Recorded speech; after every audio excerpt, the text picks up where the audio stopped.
Bonjour et bienvenue dans cette vidéo. Et oui, saison 4, le temps file très très vite. Merci à vous qui me suivez, qui suit cette aventure, qui s'intéresse à mon travail. Un grand merci parce que vraiment l'aventure est belle pour moi et c'est probablement grâce à vous. Alors, je me suis dit, comme à chaque début de rentrée, à chaque nouvelle saison, j'essaye de faire une vidéo pour ceux qui suivent un peu mes aventures, de quel est mon état d'esprit, qu'est-ce que je fais. Voilà, c'est une vidéo qui est probablement pas intéressante pour la majorité des gens, mais ceux qui suivent mon aventure en général aiment bien ce genre de vidéos. Alors, je dis qu'on attaque la saison 4, tout simplement parce que on est à peu plus de 3 ans et demi. J'avais commencé au mois de février, quelque chose comme ça. C'était une résolution de bonne année. La première vidéo, j'avais travaillé tout le mois de janvier. La première vidéo, je l'avais mise quelque part dans le début du mois de février. Donc la saison 1, pour moi, ça a été la découverte du monde Fuji. J'ai commencé, pour ceux qui ne le savent pas, avec un XT20, puis avec un XT2. Donc c'était vraiment mes deux premiers appareils. J'avais touché à l'époque le XT1 d'un ami, mais je ne l'avais pas possédé moi-même. Et donc, quelque part, la première saison a consisté à me faire la main sur YouTube et à découvrir moi aussi le matériel Fuji, à adorer ça, à faire énormément de photos avec, et quelque part faire les tests du matériel que je possédais. La saison 2, finalement, ça a été la concrétisation de ce qui était une passion personnelle en un business, entre guillemets, puisque on va parler dans cette vidéo clairement et sans tabou, en un business dans le sens où le but était de pouvoir vivre de ma passion. Et donc, il fallait que je puisse en tirer un revenu et que je puisse essayer de structurer les choses. Donc, ça a été le début des guides Fujifilm, puisque à la première saison, même si beaucoup ont oublié, ça s'appelait Hybride Photo. Le projet de base que j'avais en tête était de parler des hybrides en général, et c'est devenu ensuite les guides Fujifilm. Et donc, j'ai essayé à ce moment-là de me donner pour objectif de tester absolument 100% des objectifs et 100% des boîtiers qui étaient disponibles chez Fuji, et j'ai créé le concept des masterclass. Ça a été vraiment la deuxième saison qui a ancré le business tel qu'il est aujourd'hui. Donc la deuxième saison m'a permis de finir les tests de tous les objectifs Fuji. Le seul objectif Fuji que je n'ai pas encore testé, c'est le XF90 F2, qui est un oubli, un objectif qui me paraissait tellement évident que j'en avais fait le test que j'ai oublié de le faire, donc ça va venir évidemment. À la troisième saison, j'ai eu une personne qui travaillait chez Fujifilm France, qui est devenue à un poste à responsabilité chez Sony France, qui m'a dit « Mais moi j'aimais bien ce que tu faisais sur les guides Fujifilm, est-ce que tu veux pas faire la même chose sur les guides Sony ?» J'ai dit « Ouais, pourquoi pas ?» Donc voilà, ça a été au début de la troisième saison le lancement des guides Sony qui m'a permis de toucher à une autre marque, de tester de nouveaux matériels, et en plus avec l'avantage que je n'ai pas du tout chez Fuji, c'est que la marque m'aide. La marque peut me donner beaucoup de matériel, je peux communiquer avec la marque, et en plus la cerise sur le gâteau, ça a été que Sigma est venu se rajouter à tout ça en me permettant de préparer le lancement d'objectifs qui n'étaient pas encore annoncés avec des modèles de pré-série. Ça a été pour moi des aventures géniales. Donc voilà, ça c'est où est-ce qu'on en est à la fin de cette saison 3.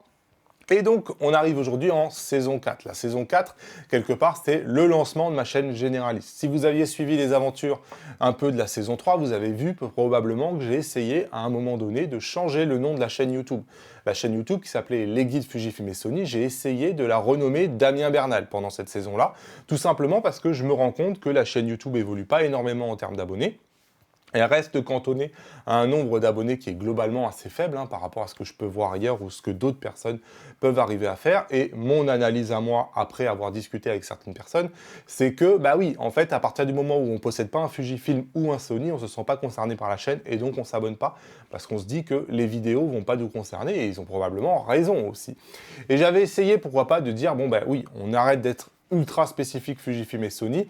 Le problème, c'est que le référencement par rapport aux vidéos Fujifilm et Sony est tombé, je divise quasiment par deux le nombre de visites à partir du moment où je change le nom de la chaîne. Donc le nom de la chaîne ne peut plus changer, il s'appellera forcément Les Guides Fujifilm et Sony, j'ai compris, je touche plus, j'ai regagné l'audience en changeant le nom de la chaîne, en remettant le nom de la chaîne tel qu'il était d'origine, mais maintenant j'y touche plus. Donc voilà, ça m'a permis de créer une nouvelle chaîne sur laquelle le but est d'être une chaîne généraliste, et qui dit chaîne généraliste dit la possibilité de parler à la fois de sujets qui ne sont pas forcément attraits à une marque particulière, mais aussi des sujets qui ont attrait à d'autres marques telles que Canon, Nikon, Panasonic. On verra bien où l'actualité va nous mener. En tout cas, j'ai eu la possibilité durant tout l'été de passer l'été avec du matériel Canon. Un grand merci donc à la personne qui m'a permis de faire ça. Et c'est en fait une manière de dire je vais tester d'autres matériels. Non pas qu'aujourd'hui, j'ai prévu de devenir un ambassadeur Canon ou de refaire tout un business sur Canon à 100% et compagnie. Ce n'était pas du tout le cas. C'est juste que l'actualité du moment, elle est sur les appareils photo Canon. C'est comme ça qu'est l'actualité. Et donc, je me suis intéressé à l'actualité du moment de façon à pouvoir lancer ma chaîne généraliste. Ça aurait été un Nikon Z6 II ou Z7 II, à ce moment-là, probablement que je me serais intéressé à Nikon. Voilà, donc l'histoire de la chaîne généraliste, elle vient de là, elle vient du fait que j'ai un problème de référencement sur la première chaîne, je ne peux pas la changer, j'ouvre une deuxième chaîne. J'ai essayé de faire des vidéos, une série de vidéos qui va encore largement continuer hein, sur la haute résolution, qu'est-ce que ça veut faire, il y a encore plein d'autres vidéos qui vont se décliner derrière par rapport à ça. C'est des vidéos qui avant, lorsque je les mettais sur les guides Fujifilm et Sony, étaient réservées quelque part à une petite audience de Fujifilm et Sony, les autres ne les regardaient pas, rien que le nom de la chaîne faisait que les autres ne les regardaient pas, et YouTube se rend compte que vous regardez les vidéos que si vous êtes Fuji et Sony, et donc ne va pas le proposer aux autres, et donc on reste cantonné avec une petite audience, entre guillemets, alors que la vidéo pourrait être vue à plus de monde, et moi quand je fais un travail, j'essaye toujours qu'il soit vu par le maximum de monde. Donc quelque part, ça va me permettre de continuer les guides Fujifilm et Sony, et en plus d'essayer de développer une chaîne généraliste avec une audience qui sera plus large que Fujifilm et Sony, en espérant peut-être, pourquoi pas, essayer de pouvoir tester de nombreux appareils photo et pouvoir collaborer avec différentes marques. Donc voilà, saison 1, saison 2, saison 3, un été en Canon. Pourquoi la chaîne généraliste? Je pense avoir répondu à ces questions-là. La fin des guides, on m'a demandé, ça y est, les guides Fujifilm et Sony, Damien, c'est terminé. Non, évidemment, c'est pas du tout terminé. Hein. Je ne vais pas m'asseoir sur 3 ans de travail. C'est quelque chose que je continue à 100%. Hein. Alors, quand je dis à 100%, c'est forcément dépendant de l'actualité. Aujourd'hui, Fuji, j'estime avoir dit la majorité de ce que je pouvais dire. J'ai plus grand-chose à dire, sauf à faire des vidéos un peu comme je vois d'autres personnes ou d'autres anglophones faire, où on va chercher des choses très très particulières, un peu tirées par les cheveux. Moi, j'ai plus grand chose à dire. J'ai dit énormément de choses sur Fuji. J'ai fait plus de 500 vidéos sur l'univers Fuji. J'ai testé le matériel, j'ai testé les logiciels. Après, mon activité dépend quelque part des sorties et de l'activité de la marque. Et force est de constater que depuis 18 mois, Fujifilm fait pas grand-chose, fait vraiment pas grand-chose. Il n'y a pas énormément d'appareils photo. Le X-T4, c'était un X-T3S, hein, il n'y avait pas grand-chose à dire. Hein. Ok, vous avez un nouvel écran, une stabilisation, une nouvelle batterie, mais les menus et les fonctionnalités, c'était exactement les mêmes. Et il y a très peu de mises à jour. Fuji était connu pour des mises à jour incessantes, tous les 3-4 mois, des nouvelles fonctions. Là, le fait est que je pense qu'ils ont complètement oublié cette partie-là. Hein. Donc, j'ai pas grand-chose à dire et pas grand-chose à tester sur les nouvelles mises à jour. Et donc, c'est vrai que l'actualité Fuji est un peu au ralenti, entre guillemets, parce que l'actualité Fuji est au ralenti. La chaîne est au ralenti parce que l'actualité est au ralenti. Les deux vont se suivre. Là, évidemment, j'ai précommandé le XF50 F1 pour pouvoir en faire un test pour la chaîne. Je vais précommander le Viltrox 56 mm 1.4 pour en faire un test sur la chaîne. Et je vais continuer comme ça à explorer aussi hein, tout le matériel Fuji et tout ce qui peut se passer dans le monde Fujifilm. Pour autant, je suis dépendant aussi de l'actualité. Alors, il y a quelques petits trucs qui arrivent dans le monde Fuji, où j'ai testé notamment des objectifs macro, parce que c'était quelque chose qu'on me demandait. Donc, vous allez avoir le test du Laowa macro 2 fois en 60 mm, vous allez avoir le test du Samyang en 100 mm. Tout ça, c'est des choses que j'ai fait, hein, c'est des objectifs sans autofocus. Malgré tout, voilà, pourquoi il y a un peu moins de vidéos sur l'univers Fuji, et pourquoi probablement il n'y en aura pas énormément qui vont arriver, parce que j'ai pas l'impression que l'activité Fujifilm va être trépidante dans les mois qui arrivent. Pour autant, je vais continuer à parler de l'univers Fuji, à explorer tout ça. Voilà. Sony. Sony, c'est pareil. Sony, tout se passe bien. Tout se passe bien avec la marque. Tout se passe bien avec Sigma. Tamron m'a contacté aussi. Donc, c'est quelque chose qui va aussi permettre de tester des objectifs, d'avoir accès à du matériel, de pouvoir vous en parler. Sony est en train de refondre ses menus avec la 7S3. Et je pense que l'actualité Sony va être probablement dans les 18 prochains mois très riche, parce que quand on voit ce qu'ils ont fait avec la 7S3, on ne peut pas s'empêcher d'imaginer qu'il y a un A5 qui arrive, qu'il y a un A7 IV qui arrive, qu'il y a un A7R5 qui arrive. On voit bien que la 7S3 met de nouveaux composants, et voilà, je pense que Sony va avoir envie de le mettre dans de nouveaux boîtiers, d'autant plus que Sony doit probablement réagir à ce qu'a fait Canon avec les R5 et les R6. Sony ne peut pas leur laisser le champ libre sans réagir, donc probablement que Sony va réagir à tout ça. Voilà, donc pas de problème sur Sony, hein, je vais continuer aussi à explorer tout ça. Et Canon dans tout ça, vous allez me dire, bah Canon, écoutez, moi j'ai bien aimé tout ça. Canon représente 49% du marché. J'ai vu les chiffres peut-être comme vous quand il y a eu les parts de marché de l'année 2019. Et je me dis que aujourd'hui Fuji, bah, quelque part, j'ai une bonne partie de l'audience qui aujourd'hui, quand il fait une recherche sur Fuji, me trouve. Sony, c'est beaucoup plus difficile. Notamment parce que chez Sony, il y a énormément de blogs. Vous avez le blog de marque, Sony Alpha Universe, je crois qu'il s'appelle, ou Sony Alpha Blog. Il y a énormément de gens qui parlent de Sony, énormément de blogs qui font des tests. C'est très difficile de se faire sa place dans l'univers Sony. Et je suis surpris de voir que dans l'univers Canon, bah, il existe beaucoup moins de choses. En définitive, il existe quelques petits blogs ici et là. Enfin, j'estime que ce n'est pas du tout du niveau de ce qui peut apparaître chez Sony et qu'il y a beaucoup moins de concurrence chez Canon. Donc, quelque part, le fait qu'il y ait moins de concurrence, bah, j'ai envie d'essayer, pourquoi pas, d'essayer de me faire mon trou aussi chez Canon et donc de faire un peu plus de choses sur le matériel Canon, toujours sans oublier Fuji et sans oublier Sony, qu'à aucun moment, je n'abandonne. Et alors, on est sans arrêt en train de me dire, mais donc, si tu vas chez Canon, tu as abandonné Sony. Mais si tu utilises un Sony, tu as abandonné Fuji. Non, en fait, c'est pas le cas. C'est pas comme ça que je vois mon travail. C'est pas comme ça. En fait, moi, je me vois plutôt comme un espèce de journaliste indépendant qui voudrait essayer de tester et de découvrir les différentes marques et les différents matériels pour couvrir l'actualité quelque part du monde de la photo. Et je me vois pas uniquement comme quelqu'un qui ferait de la photo sur le côté perso et qui passerait d'une marque à une autre en fait. Un journaliste ou un magazine chasseur d'images, quand ils vont passer d'une marque à une autre, on leur dit pas mais vous avez abandonné le précédent en fait. J'aimerais quelque part que ça soit un peu comme ça. Moi je vois beaucoup de youtubeurs américains qui passent d'une marque à l'autre, tout simplement parce que ils testent en fait. Et c'est quelque chose que j'aime bien. Alors je suis conscient que le matériel ne fait pas la photo, mais l'aspect matériel est quelque chose, parce que je suis un geek, je suis ingénieur informatique, et quelque chose qui m'a toujours intéressé. Ça me plaît bien finalement de faire ces tests-là. Donc voilà, j'ai absolument rien abandonné. Et souvent on me dit, et en perso, qu'est-ce que tu utilises ? Sachez qu'en perso, je continue d'utiliser énormément les Fuji. Voilà, je me sens très très bien avec les Fuji, et avoir du matériel beaucoup plus haut de gamme comme le Canon R5 ou le A7R4 m'empêche pas du tout d'apprécier mon Fuji. Et la dernière balade que j'ai pu faire en famille à Carcassonne, j'avais un Fujifilm X-T4 avec un 1680 f4 qui m'a donné énormément de plaisir. Et donc je suis super content des photos. Bref, j'utilise toujours Fuji au niveau du perso et ça me plaît énormément.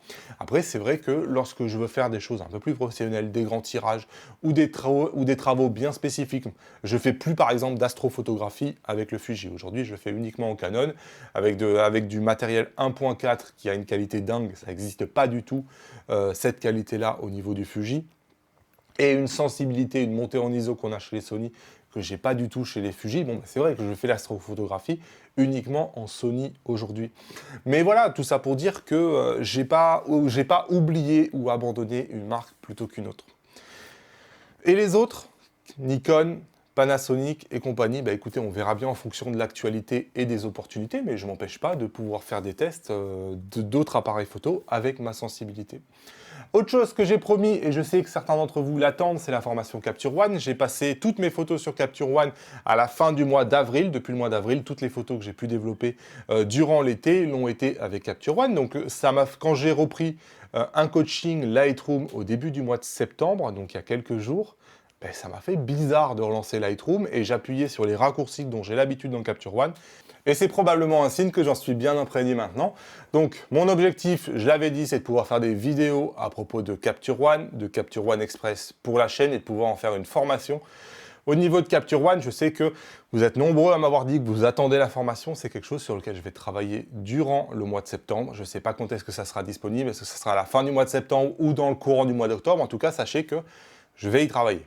Autre chose dont on me parle beaucoup, c'est les masterclass Sony. C'est vrai que j'ai été très long, comme quoi, quand je me lance dans un domaine, c'est pas pour avoir pour but de le rentabiliser le jour suivant. Donc j'ai estimé que aujourd'hui, j'arrive pas à m'imprégner suffisamment des menus Sony pour en faire une masterclass. Je me suis déjà étendu dans plusieurs vidéos à ce sujet-là, et c'est toujours le cas. C'est-à-dire que les menus Sony, pour moi, sont trop compliqués, et j'arrive pas à me dire, oui, là, je vais savoir répondre à tout le monde, et probablement que ça sera jamais le cas. Donc je vais probablement faire les masterclass Sony, mais probablement qu'il y aura des limitations, notamment par rapport à la vidéo, où moi, je suis absolument incapable de vous guider dans toutes ces options vidéo qu'il peut y avoir dans le menu Sony. c'est tout simplement pas mon domaine, mais aussi, je vais commencer par travailler sur la formation Capture One, et ensuite, je vais m'attaquer à la masterclass Sony, et probablement rapidement aussi une masterclass Canon. Les menus sont beaucoup plus simples sur le Canon. Attention! Moi, je suis frustré avec les Canon parce que je trouve que le niveau de personnalisation est vraiment pas suffisant. Quand on vient d'un Sony, moi je me trouve dans un espèce de carcan, je sais rien personnaliser, ça m'agace chez Canon, hein. Donc pour moi, c'est pas forcément un avantage, du moins dans mon utilisation. Mais sachez que voilà, pour faire une masterclass, c'est vrai que moins il y a d'options, plus c'est clair, plus ça va être facile pour moi de vous les expliquer, de vous dire ce qui est possible et ce qui n'est pas possible. Avec Canon, je me sens déjà capable aujourd'hui de vous faire une masterclass après 1 mois et demi d'utilisation. Sony, ça fait 1 an que je l'utilise et il y a toujours des zones d'ombre où je me dis, je suis pas trop sûr de ce que je vais vous dire, quoi. Donc, formation Capture One, masterclass Sony, masterclass Canon, tout ça, ça va arriver. Les autres choses dont je vous parle régulièrement maintenant, c'est les stages photos. On vient de terminer 4 sessions, 4 sessions entières de 3 jours en Camargue. Ça s'est super bien passé. C'était la première fois que je vous proposais un stage photo. Merci à tous ceux qui ont participé. Sachez que je ne suis absolument pas rémunéré pour ces stages photos. Ce n'est pas quelque chose qui m'intéresse particulièrement. Je le fais tout simplement parce que je suis content de rencontrer mon audience, content de partager un bon moment avec vous. Voilà, moi je viens, je fais aussi des photos en même temps que vous. Je ne suis pas là spécialement pour dire je vous accompagne à 100%, je suis là pour profiter d'un bon moment avec vous. Et il y a un autre photographe dont c'est le métier et dont c'est le rôle qui vous accompagne, qui vous briefe et qui a pour rôle à 100% de vous aider, en plus de moi, même si évidemment je m'occupe de vous aussi. Et juste pour dire que voilà, ces stages photos là, c'est pas mon business, j'ai pas prétention de vous en proposer en permanence, il y en aura quelques-uns à travers l'année. Ici maintenant, j'attends un peu l'évolution du Covid pour voir si je vous propose un petit stage photo, mais il n'y aurait qu'une seule session dans les Alpes au début du mois de novembre. J'attends de voir avec le Covid si les écoles continuent d'ouvrir, si les écoles ferment, avant de pouvoir lancer tout ça. Voilà où j'en suis. Je pense que vous avez probablement une meilleure aperçu de mon état d'esprit aujourd'hui à la rentrée 2020. On verra bien ce que ça va donner. Je vais essayer de monter mon compte Instagram aussi. J'essaye d'avoir un peu plus de followers. J'aimerais arriver aux 10 000 abonnés, mais ça a l'air chaud. Ça a l'air super chaud. En tout cas, ça fait énormément de travail, énormément de projets. Finalement, ma plus grosse frustration au quotidien, c'est de ne pas arriver à avancer assez vite et d'avoir tellement d'idées et tellement de choses sur lesquelles j'aimerais travailler et que j'aimerais faire qu'en définitive, il y a plein de trucs que je laisse sur le bord du chemin et que je finis par ne jamais faire. Voilà, on verra. C'est comme ça. En tout cas, c'est une énorme frustration pour moi. Merci d'avoir regardé cette vidéo. Merci de suivre mon travail depuis 4 saisons et j'espère que la 4e saison vous plaira autant que les 3 premières. Salut!